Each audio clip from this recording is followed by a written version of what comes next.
Assalamu alaikum wa rahmatullahi wa barakatuh.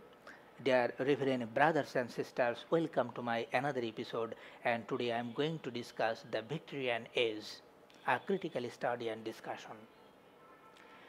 The age that became important and significant to the reign of Queen Victoria is recognized as the Victorian Age. It started in 1837 and ended in 1901, as someone acknowledged. Another might like to determine the span from 1832, 5 years before the accession of Queen Victoria, because the literary features of the age became obvious after 1832.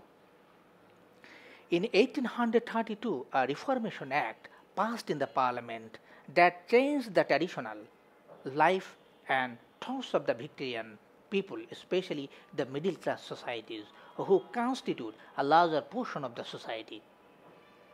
In this projection of the middle class society, we see hope, struggle, sorrow, and suffering, the feudal advent of the society, etc.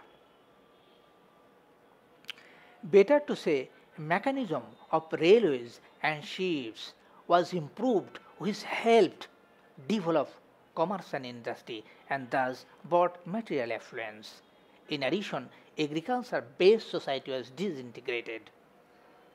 More interestingly, in 1859, Charles Darwin had published On the Origin of Species by Means of Natural Selection, a belief in respect of biological origin.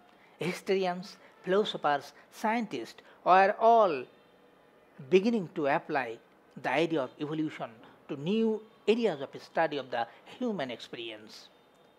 Traditional conception, that means biblical idea of the man's nature and place in the world, were as a consequence under threat. It is an age of compromise and construction in all respects. That change of socio-political age. It is reflected with the features of both Romanticism and modern age.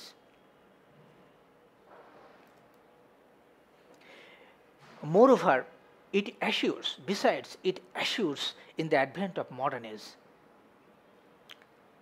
The Victorian age also goes by the name of transitional age. It's a turning point between two ages, who is bidding farewell of the Romantic age and is hailing in the advent of a new age. It can be compared with a junction where one train is coming and stopping, in effect, other is going. So, in this point of junction, English literature with its full blossoms deals with poetry and novels. It is the golden age of novel.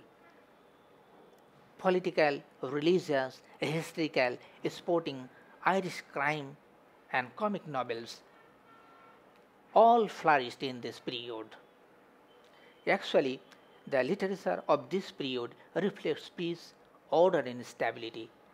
The ideals of compromise and construction are dualism of reason and emotion, materialism and mysticism, religion and science, or faith and doubt is very common in this period. Similarly, a compromise between the old and the new, between restriction and freedom, is also noteworthy. All these features have found oppression in the late Victorian literature. As the result, the new movement known as decadence started, whose slogan was art for art's sake. So, Victorian age and novels contributed a great deal to made in the modern age.